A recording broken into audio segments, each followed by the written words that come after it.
Miqdashur, po rikthehemi në studio këtu, sapo e ndoqëm edhe kronikën të Emilianos. Domethënë teknologjia se si po ja zon vendin librit. Dhe konkretisht për këtë temë, ne sot kemi një zonjë të nderuar, ku do të flasim në lidhje me këtë temë. Është një shoqat e grave në mënyrë volontere, janë krijuar, janë grumbulluar, edhe kanë thënë që hajde të bëjmë një aktivitet të paktën që të jemi, nëse shoqëria jo nuk merr masa për na bërë aktivitete ndryshme, po krijojmë diçka tonën dhe ne të merremi me atë. Dhe kjo ka zgjatur disa vite. E kjo sa bukur që... Gati shumë vite po zgjat kjo. Sepse kanë gjetur atë lidhjen më të mirë që mund të ketë një gjatësi shumë më të madhe. Dhe i themi mirëmëngjesi zonjës Silvete Osmani. Faleminderit shumë që erdhët në emisionin tonë të mëngjesit për të diskutuar në lidhje me klubin e librit, pra miqdashur. Klubi i librit. Mirëmëngjesi. Mirëmëngjesi drejtori. Mirëmëngjesi Valbuana. Dhe për të diskutuar për këtë klubin e librit, që është një shoqat qytetare, ta quajmë. Po nuk ka asnjë prapavi, po është thjesht një shoqat qytetare me njerëz të ndryshëm nga vende qytete të ndryshme të shtetit tonë, të vendit tonë. Por mbi të gjitha që sjell shumë vlera, sjell frymëzim, inspiron edhe gjeneratat më të reja, të them kështu. Shumë e vërtetë. Ne do ta fillojmë. Ne sot e patëm një temë shumë të rëndësishme në lidhje me mbeturinat që po na preokupojnë rreth e rrotull. Sa është qetësuese për ju? Shumë. Po shikojmë gjithandej. Gjithandej. Po kjo është një problem. Është shumë interesante. Tregoni në fillimet në Universitetin e Evropës së Juglindore, kur filluam atëherë kishim ndërkombëtar shumë. Dhe si bibliotek filluam të zgjerohemi të rritemi dhe tash kultura e leximit, kultura e saj edhe kultura e higjienës, edhe mirëmbajtjes, patjetër. Edhe ato tash neve gjithçka luftojshim edhe të mundohemi të bëjmë me standarde evropiane. Dhe kishte student që kishin lanë letra mbi tavolina. Edhe mbasi mbaroi kishin disa ekspertë jashtë. Më tha tash, unë tash po s'ka problem se do të vinë ato të i pastrojmë ne. Jo, tha, kjo nuk është kulturë. Tha, ato të mirëmbajtjes, të higjienës duhet ta pastrojnë ta pluhurin, jo letra. Jo letrat, jo studentët i hedhin ato mbi atë. Tha, shportat prandaj i kemi të vëna gjithandej. Tha, gjithë secili, atë letrën e vet që e ka gris, që e ka bë, duhet ta hedh. Domethënë, shumë esenciale. Tash mund ta paramendësh gjithë kjo higjienë, gjithë kjo pavetdije. Po bëhemi parazitar neve në për institucione shumica e njerëzve, sepse po themi që kjo është obligimi i pastruesës. Jo, është obligimi jonë fillimisht. Prandaj, ndryshimi fillon gjithmonë nga ato duhet ta bëjnë gjithë secili punën e vet, por duke nisur nga vetvetja. Domethënë, neve qytetarët, si prej në shtëpi mos t'i hedhin paradere, po t'i çojmë të kontejnerat, të vendi ku janë shportat. Edhe nëse nuk janë shportat, të kërkohet të bëhet, të organizohet në mënyrë protestante të ketë shporta, po jo të vazhdojmë se s'ka shporta dhe t'i hedhim gjithandej. Me tanë, kjo është një vedije pak me lartë edhe duhet qytetarëve dhe duhet ta bëjnë. Fatkeqësisht. Tash për gjithçka është vedije qytetare. Si tham që një vedije qytetare u bë klubi i librit. Sa bukur. Pikërisht kjo ishte vedija e qytetarëve, sepse nuk pati shumë aktivitete për të patur dhe nga dëshira, sepse nuk ka aktivitete të mirëfillta në qytetin e Shkupit fatkeqësisht, dhe lindi ideja për ta krijuar edhe këndin e librit ku do të flasim konkretisht. Klubi i librit. Si lindi kjo ide e bukur. Neve thomi krejt duhet të lexojmë. Domethënë, sidomos në moshën mandej të rritur, i themi duhet i kushtojmë leximit, fëmijët duhet të mirën me lexim, po çka bëjmë neve për leximin? Çfarë bëjmë ne për leximin që bëjmë kauza të ketë lexim. Dhe kur ta marrësh njeriu si qenie, don të ndanë. Edhe kjo iniciativa është ashtu, shumë e pastër, shumë esenciale. Me thanë që në fëmëri kemi qenë ta shohim një serial të përbashkët kohën tonë, edhe me nëse pritë që më shkojmë shkollë, ta diskutojmë serialin së bashku me shoqërinë, apo? Dhe kjo është pikë nisja e diskutimit, edhe tash, mandej, vije koha mbas një kohë, po shumë është interesante se njeriu sa ka nevojë të ndanë atë që ndjen, që e përjeton, edhe që e pa. E njëjta është edhe me leximin. Domethënë gjithë secili njeri lexon, edhe do të ndanë atë që mënyrën se si aje ka kuptu atë. Dhe kështu është e baza. Me thanë, dy kolege, dy mike, lexojnë libra, edhe i diskutojnë në zyrë. Dhe kam perceptim të ndryshëm të librit. Po, këtë vështrim, sepse si ka background përvoja, ndryshëm. sepse tash këta udhëtimet, misionet që kemi jashtë, normal se nëse ke shku për një mision tjetër, vëresh diçka tjetër edhe sjellish atë tjetrën që mund ta realizon këtu. Dhe thot, pse ne mos bëjmë këtu klub libri, që si ne dyja diskutojmë këtu në zyre, Hajta zgjerojmë të zgjerojmë këtë, rritet. Dhe kështu ishte iniciativa se si filloi klubi i librit. Dhe sa antarë janë përafërsisht sot këtu në Shkup të flasim? Për momentin jemi diku 20 antarë. 20 antarë? 20 antarë. Do më thënë, funksionon. Merrni Funksionon, takimin e keni brenda jave, është një farë forme dhe formalizuar. Po është spontane. Edhe, do me thënë, çdo një muaj është takimi i librit, caktohet, bëhet kalendari. Me thënë, në fund të dhjetorit, neve bëjmë kalendarin e vitit për cilat libra. Propozohen për antarëve të ndryshëm, se është interesant se antarët i kemi edhe të reja, edhe mosh mesme, grupë moshat janë të ndryshme. Është gjeni femërore, nëse pyetemi atje. Dhe ka më shumë kafe, lafe. Apo flasim konkretisht për shkip. Kafet dhe lafet, edhe ato i kemi, po patjetër. Edhe po, kjo është e bukura, se duhet të kesh edhe kafe dhe lafe, po edhe libri të jetë në mes të kafes edhe lafe. Të ketë edhe mendime konstruktive. Motivi libri dhe pastaj Biseda e lafet të jetë konstruktive. Patjetër, ajo është socializimi, pra. Normalisht. Dhe do më thënë me sa e kuptova, caktoni brenda muajit që të lexohet një libër, për shembull. Në më thënë bëhet kalendari, edhe caktohet përse gjithse cili muaj, por në janar do të lexohet filan libri. Dhe mbi këtë libër të gjitha 30 antarë që jeni, në një ditë të mujit, që është java e fundit e mujit, në një platforme e kemi të caktuar edhe atë pjesë. Dhe ju takoheni dhe diskutoni mbi autorin dhe veprën që e keni lexuar. Dhe kjo është 30 ide nga këndvështrime të ndryshme. Këtu duhet vinë edhe gjithë aktorët dhe gjithë teatrove për të dëgjuar dhe perceptimin tuaj dhe rrëfimin se si e bëni mbi një libër. Ja, një ide edhe më mirë. Shumë interesante është kjo. Shpresoj që të jetë edhe të paktën të ketë mundësi që ky këndvështrimi juaj të bëhet në teatrin shqiptar të Shkupit ose në qytete tjera ku ka teatro, që të jemi të paktën si vizitor dhe të ndigjojmë se si nëse ka mundësi pas bloku të lafeve dhe të kafeve. Nuk e kemi bashkarisht. Edhe bashkarisht. Se bëjmë shaka. I kemi edhe lafet edhe janë të strukturuara, kështu që nuk dalim jashtë asaj. Por ama, do me thënë, neve si shoqat jemi shumë të hapur për bashkëpunim. Do me thënë edhe kur kemi ka pas organizime të ndryshme kulturore dhe brenda qytetit, kemi marrë pjesë në çdo event. Me thënë, dash kur ishte Shkupi lexon, më herët që organizoheshte, tash kishte në shtator ishte organizimi për qarshien, për kulturën në qarshi, dokun qarshi, dhe në kuadër të asaj ishte për Gonxhe Bojaxhiun dhe neve kishim antare që lexojti dhe kishte bashkërim një poezi për Gonxhe Bojaxhiun, Nën Terezën, edhe më thënë, neve jemi të hapur bashkëpunim, pse jo edhe për teatrin, se jam vizitore rregullt lindin ide të bukura në të rizën e në të mënin babjet. Gjatë diskutimeve gjithmonë lindin ide të mira. Dhe kjo më pëlqen. Unë dua pak shumë të pyes, pasi që në dhjetor, ndoshta është ai muaj që ju vendosni edhe plan programin vjetor, mirë po tashmë jemi në tetor, të themi muajit e fundit. Këtë vit çfarë libra janë lexuar? Çfarë tematika romane kanë qenë? Janë lexuar ndoshta edhe për shkencë libra, cilat kanë qenë më të shpeshtat? Ka pas, do me thane, kemi pas as një takim nuk është i rastësishëm, është një libër shumë i mirë, e rekomandoj për gjithë. Kemi pas Bjeri pas nënës, autore koreane, një libër mjaft prekës i mirë. Do me thane, neve i caktojmë, ka edhe të teknologjisë, libra filozofik, psikologjik, do me thane gjitha fushat preken. Kjo është e bukura. Kjo është e bukura, e prandaj klubi i librit e bën këtë. Se do me thënë, duke pasur antarë të ndryshëm dhe propozime me prapavija të antarëve të ndryshme, bot kuptimeve të ndryshme, do njerë lexosh edhe dalësh prej fushës që ti rekomandon që je.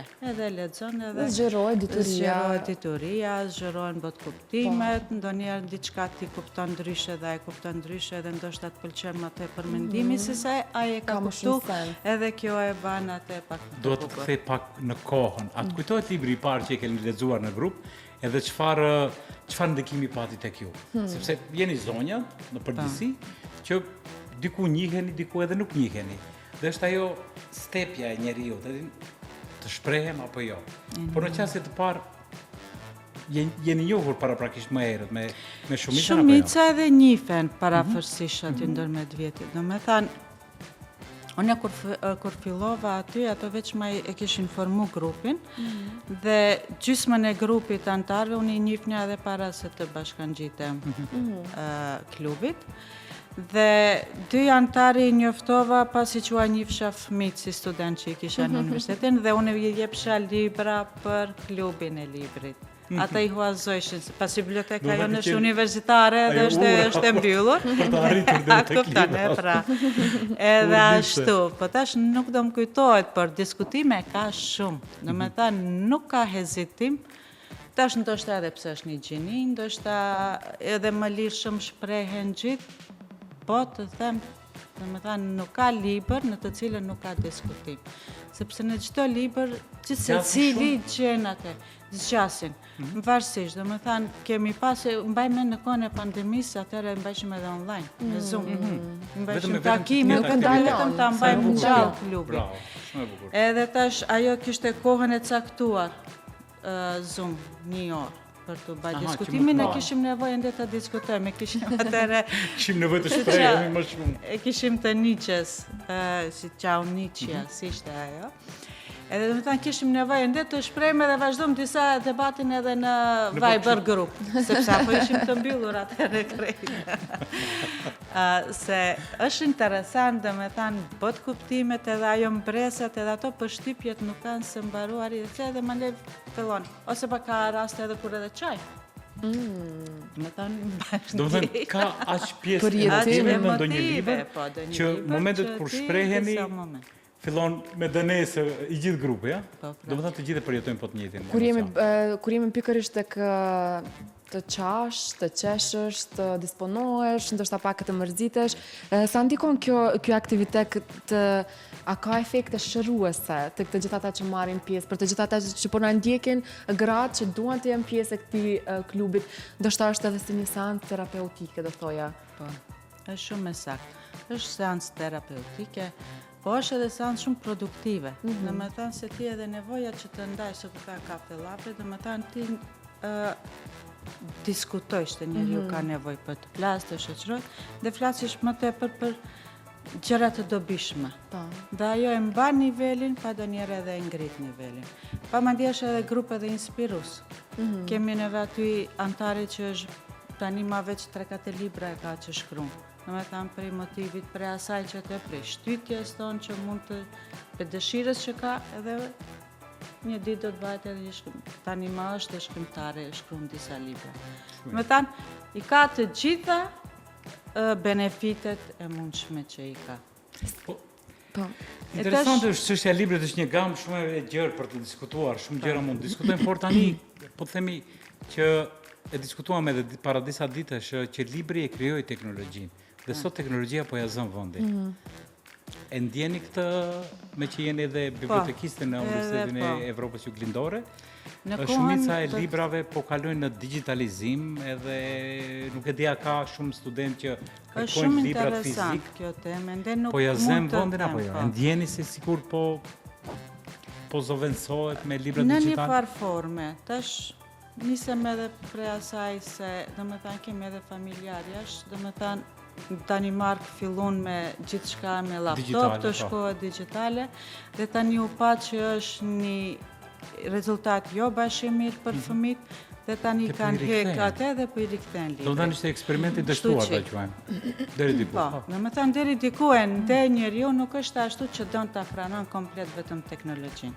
Edhe si bibliotekiste, edhe si furnizuese e librave, neve mundum një periudhë të tham hajtë të marrim e-books. ndoshta do donë studentët të bëjmë, i bajnë trajnimet përmes asaj se si të bëhet furnizimi andekëndek, dhe kur morëm që t'i japim, do me thanë, sidomos mu më bënd të përshtypje dhe studentët e shkencave kompjuterike, teknologjisë informative. Ato nuk deshen. Tha neve tanë kohë si kemi detyrat në kompjuter, ne dum liber pakës të pushojmë si du të ulem më komod, të kem ligën tua të tërhiqem. Edhe prandaj nuk e di se sa do arrin teknologjia vërtet 100% a zë vendin e librit. Dhe me thanë, sa që nuk është, dhe me thanë edhe mbrapa asaj teknologjie, është njeriu ai që i jep ato të dhanat. Dhe me thanë, databaza është njeriu që i fut, njeriu i fut për librit.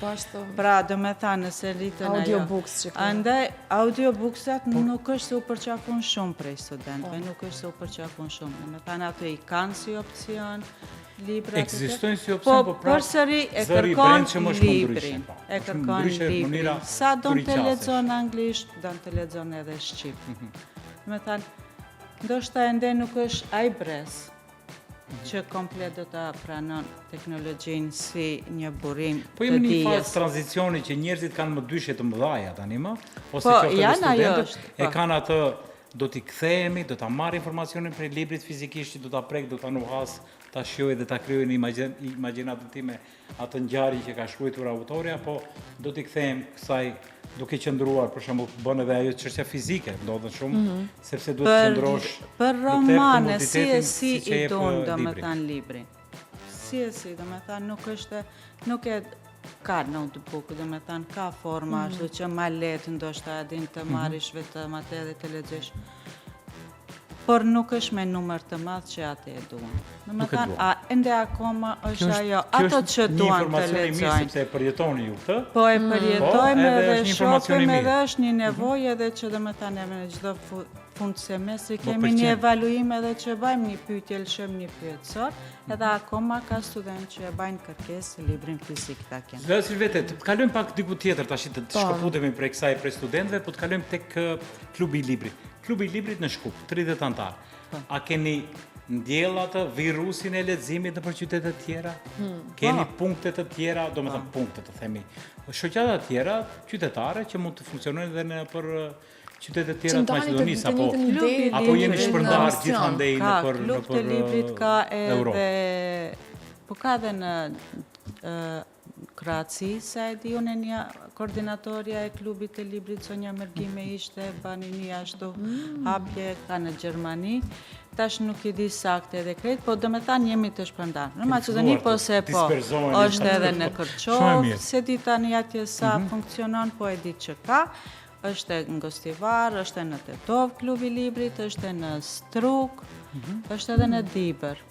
Dhe verës kishim një aktivitet, do me thanë që bëhe një promovim librit në liçen të Strugës, edhe u ba një aktivitet shumë i bukur me muzik, me lexim, me thanë një aktivitet shumë i bukur. Tani neve edhe si klub i Shkupit, jemi pjesëmarrës në klubin e Strugës që është në Korik, me numër kush sa ka mundësi të shkon, po gjithsesi 3-4 antar prej klubit të Shkupit janë pjesëmarrës gjithmonë vazhdimisht në takimet e Korikut me klubin e librit të Strugës. Të rinjtë si reagojnë të rinjtë? Për shembull, ja të themi Valbonës ose studentët të ri, ose që kanë përfunduar studimet, që kur theni hajde na urdhroni tek si mund të bëhemi pjesë klubi i librit, a reagojnë pak sa çuditshëm këta të rinjt? Keni të rinj antar?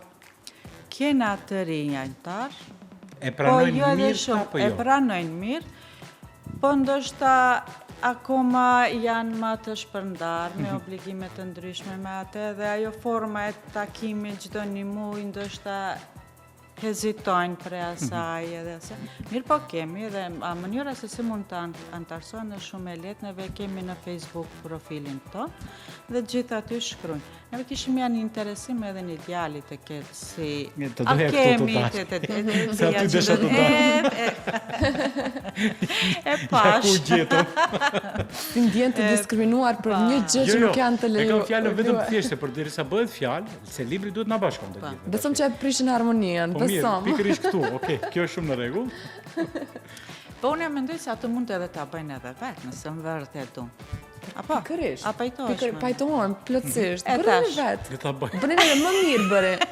Ne duam që ju të Po nuk fitoni kemi kohë, gjithsesi. më, nuk kemi kohë sepse nuk na lën lëvizja e dorës. Interesim prej një djali që kishte pyetje atë mund të na bashkohet anë këndë dhe ne tham klubi Shkupit do të jetë klubi formuar nga gratë dhe do të mbetet e tillë. Por për tema të caktuara, për ndonjë person që don si të ftuar të posaçëm, jemi të hapur, falja të urdhëron, dhe ai shpreh interesim para akoma nuk ka ardhur. Kështu që Shikon? Kështu që kush ka dëshirë mund të urdhëron, por të paktën një le të herë. kërkoj. Dhe le të lexon mirë, Nëse ka sepse atje do të shëshiten mirë informacionet. Ne me që jemi edhe në minutat e fundit këtu, gati po i dua afrohemi. pak ta lidh me një lajm të ditës sepse gjithandej në rrjetet sociale kemi parë që Dua Lipa me të fejuarin e saj janë njoftuar përmes librit. Kanë lexuar librin. Po. Janë njoftuar përmes librit dhe është kudo në rrjetet sociale dhe ka bërë të them kështu një bujë të madhe, sepse kanë qenë të ulur afër njëri tjetrit dhe të dy kanë qenë duke lexuar librin e njëjtë dhe kanë kuptuar që të dytë sapo kanë përfunduar edhe kapitullin e parë të librit dhe fjalia nga i fejuari i Dua Lipës ka qenë që kemi në faqen e njëjtë. Dhe kështu ka filluar historia e dashurisë së tyre. Prandaj, miq të dashur, shikues të dashur, ose mund të njoftoheni në klubet me ndonjë shoqe, domethënë në klubin e librit mund të njoftohesh me ndonjë shoqe të jetës, ndoshta mund të njoftohesh nesër edhe me partnerin e jetës, prandaj qëndroni afër librave sepse librat mund të zbukurojnë jetën, diturinë, të frymëzojnë, të inspirojnë, mirë po mbi të gjitha të na bëjnë edhe njerëz më të ditur. Sepse librat janë një magji e lëvizshme, të themi kështu. Pikërisht. Ta zhvillojmë pjesën e mendimit kritik, mirë po edhe të kemi mendime sa më konstruktive. Po, sigurisht. Atëherë pyetja e fundit, sepse ora e saktë në 10:57 minuta, për fund, nëse do ta përmbledhni me një fjali, pse mendoni që ja vlen të lexosh? Pse ja vlen të lexosh? Pse duhet të lexoj? Përpos që të zhvillon personalitetin, përpos që të hap dritën e trurit, e dijes, të fikura që të kemi në tru. fikura, që të ruan neuronet e që të zhvillon qeliza sa më të mira, përveç që të krijon miq dhe është të ruan shëndetin mendor, që është shumë e rëndësishme. Nuk e dim pas këtyre krejt fakteve, a duhet të ekziston edhe do një arsye tjetër. Tash në një kohë kur gjitha të kauza dhe gjitha të kampanja bëhen për shëndetin mendor dhe truri është ai që libri është ai që e ndihmon këtë, njeriu se dia duhet të gjejë ndonjë arsye më të Na bën njerëz më të Të lexojmë durueshëm. sa më shumë të lexojmë, sepse ndoshta librat janë e vetmja magji. Të qetëson, e është një vërtetë, magji do që të themi, po. qetëson. Është Dhe magji. kur thash, domethënë parës kur rekomandova atas një takim, e kisha një periudhë shumë ashtu, domethënë krejt gjithsesi do më jemi shumë të shpërndamshëm dhe në një moment të lexon atë është si një magji të vërtet të qetëson dhe të ulate, domethënë krejt një pasqyrë ke para vetes se çka vërtet ka vlerë në jetë dhe çka jo. Dhe ka një thënie të famshme të A ja shkrimtarit. vlen të shqetësohemi së Në fundit. fund të ditës. Shkrimtari i famshëm Orhan Pamuk thotë, lexova një libër një herë dhe gjithë jeta ime ndryshoi. Dhe kështu filloi. Fati shkruhet dhe rishkruhet Dhe rishkruhet, përsëri. po. Ai nuk na Të hapim treton asnjëherë. horizontet Do hapim, e jetës pra miq dashur, të dhe lexojmë sa më mendimeve. shumë dhe vetëm atëherë do të jemi më të shëndetshëm për veten tonë, do të jemi më reflektiv ndaj rrethit tonë dhe më të vetëdijshëm ndaj ambientit edhe ndaj çdo gjëje kudo që veprojmë. Faleminderit shumë për ditën, për përkushtimin. Për ftesën. Besoj që kaluam mirë, na dhe informacione shumë të mira. Ju të keni kaluar mirë, të jeni të Ju dëshiroj që të mbushet klubi i librit sa më shumë. Të ketë sa më shumë antar.